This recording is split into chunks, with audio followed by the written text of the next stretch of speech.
اعوذ باللہ من الشیطان الرجیم بسم اللہ الرحمن الرحیم الحمد للہ والصلاة والسلام علی اہلہا ولعنت اللہ علی اہلہا اما بعد بسم اللہ الرحمن الرحیم کہ آج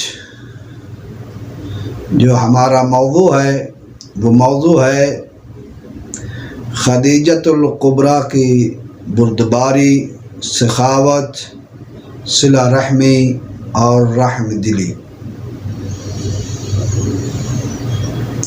اور بی بی ہمیشہ صلہ رحمی کے عنوان سے بنو قریش کو، جو خاندان عبد المطلب ہے، ان کے نوجوانوں کو ہر سال مال و اسباب دے کر تجارت کے لیے بھیجتی تھی مختلف ملکوں میں۔ تو اس دفعہ سید البطحاء جناب ابو طالب نے خیش کی، سید خیش کر رہا ہے سید الانبیاء کے سامنے کہ میری خیش ہے، میری آرزو ہے، میری تمنا ہے کہ میں آپ کی شادی کروں، لیکن وہ سردار مقام منزلت رحمت للعالمین کو یہ بیان کرنے کے لیے تاکہ وہ سید الانبیاء ہے، اس کے اوپر کوئی احسان نہ ہو، فرماتے ہیں میرے پاس مال نہیں ہے، اگر آپ فرمائیں تو آپ کی شادی کے لیے جناب خدیجہ سے بات کروں کہ وہ آپ کو مال دے اور آپ تجارت کریں، وہاں سے جو مال حاصل ہو اس سے آپ کی شادی کا جو ولیمہ ہے وہ خرچ کیا جائے، یا جو مہر ہے، حق مہر ہے، اس کو ادا کیا جائے۔ تو رحمت للعالمین جو سبب تخلیق کائنات ہیں فرماتے ہیں ٹھیک ہے چاچا جان، جیسے آپ فرماتے ہیں۔ تو جناب ابو طالب جناب خدیجہ کے پاس جاتے ہیں اور فرماتے ہیں کہ خدیجہ، آج میرا بیٹا محمد وہ چاہتا ہے میں تجارت کروں، اگر آپ چاہیں تو اپنے مال کو محمد مصطفیٰ صلی اللہ علیہ وسلم کے سپرد کریں تاکہ وہ تجارت کرے۔ تو بیوی فرماتی ہے مجھے خوشی ہوگی کہ اگر رحمت للعالمین میرے مال سے تجارت کرے، لیکن میں اپنا غلام جو میسرہ ہے وہ ساتھ بھیجوں گی۔ تو جناب ابو طالب نے فرمایا ٹھیک ہے، مال دیا، رحمت للعالمین چلے۔ جب مال بیچ کر واپس آئے تو خدیجۃ الکبریٰ نے دیکھا کہ دور سے جب مالک کائنات محمد مصطفیٰ صلی اللہ علیہ وآلہ وسلم ناکہ پر بیٹھے ہوئے تھے تو آ رہے تھے، تو بی بی نے دیکھا اس کے اوپر ابر رحمت نے سایہ کیا ہوا ہے، دو جو اس کے ساتھ ملک ہیں جنہوں نے تلواریں لٹکائی ہوئی ہیں۔ بی بی دیکھتی ہے کون کاش یہ جو راکب ہے، یہ سوار ہے، میرے گھر کی طرف آئے۔ تو جب نزدیک آئے، مدینے میں داخل ہوئے، تو بی بی نے بغیر نالین پہنے ہوئے کنیزوں کو چھوڑ کر دروازے پر پہنچ کر رحمت للعالمین کا استقبال کیا۔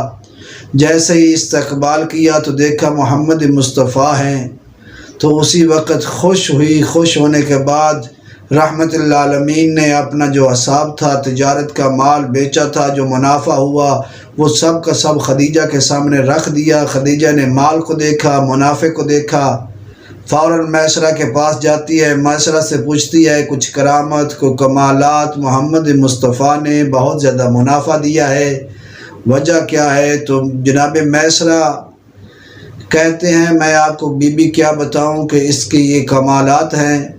اول تو جیسے ہی ہم سفر کرنے لگے، جہاں جہاں محمد مصطفیٰ جاتے تھے اس کے اوپر ایک ابر رحمت جو تھا وہ اس نے سایہ کیا ہوا تھا کہ محمد مصطفیٰ کا کہیں سایہ ظاہر نہ ہو جائے۔ تو پھر کہا میں نے دیکھا جہاں جاتے تھے تو کوئی ایسا کنکر نہیں تھا، کوئی ایسا پتھر نہیں تھا، کوئی ایسا روڑا نہیں تھا، ہر ایک محمد مصطفیٰ کو اٹھ اٹھ کر استقبال کرتے تھے اور سلام کرتے تھے، کہتے تھے السلام علیکہ یا رسول اللہ۔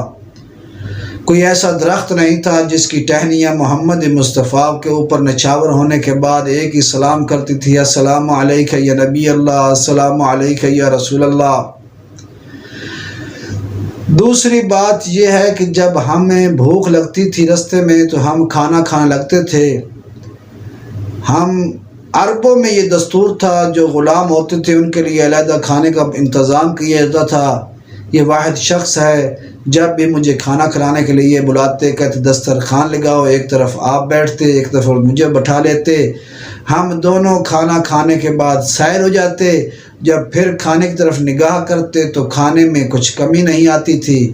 تو بی بی خدیجۃ الکبریٰ جب محمد مصطفیٰ صلی اللہ علیہ وآلہ وسلم کے فضائل سنتی رہی تو دل میں خوش ہوتی رہی۔ بی بی جب خوش ہوئی تو کہا میسرہ میرا دل ہے، یہ منافع ہے، یہ میرا رزق ہے، میں تجھے 10,000 درہم عطا کرتی ہوں جو تو نے مجھے صحیح حقیقت میں محمد مصطفیٰ صلی اللہ علیہ وآلہ وسلم کے فضائل سنائے ہیں۔ جیسے ہی فضائل سنتے گئے جناب میسرہ نے کہا ساری زندگی آپ کا ہی تو کھایا ہے بی بی، یہ کیا دینے کی ضرورت ہے؟ کہا وہ اور بات ہے، آج آپ خطیب بنے ہیں، آج آپ نے اللہ کے حبیب کے فضائل بیان کیے ہیں، اس لیے یہ آپ کا حق ہے۔ تو بی بی نے کہا بس یہی؟ کہا نہیں، ابھی کچھ اور بھی ہے۔ بی بی نے ایک کاغذ منگوایا، کاغذ منگوانے کے بعد اس کے اوپر سند دی کہ میں آج محمد مصطفیٰ کے صدقے میں میسرہ کو آزاد کرتی ہوں۔ کہا بس بی بی یہی؟ کہا نہیں، اس کے بعد ایک اور چیز ہے کہ تیری ذریت جو ہے، تیری اولاد جو ہماری غلام ہے، آج محمد مصطفیٰ کے صدقے میں اس کو بھی آزاد کرتی ہوں۔ کہ بی بی خدیجۃ الکبریٰ نے محمد مصطفیٰ کی فضیلت سنتے ہوئے ایمان لانے کے بعد بی بی نے پہلا کام کیا۔ اب ظاہری طور پر اعلان نبوت نہیں ہوا، لیکن بی بی نے محمد مصطفیٰ کے صدقے میں جناب میسرہ جو ان کے غلام تھے ان کو آزاد کیا، ان کی نسل کو آزاد کیا، اور محمد مصطفیٰ صلی اللہ علیہ وسلم کی نعلین کے صدقے میں جناب میسرہ کو 10,000 درہم دیا۔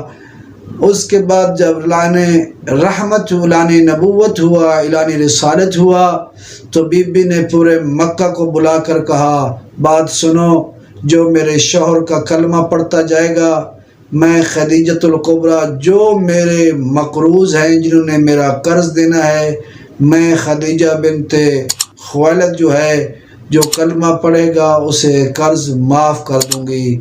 والحمدللہ رب العالمین۔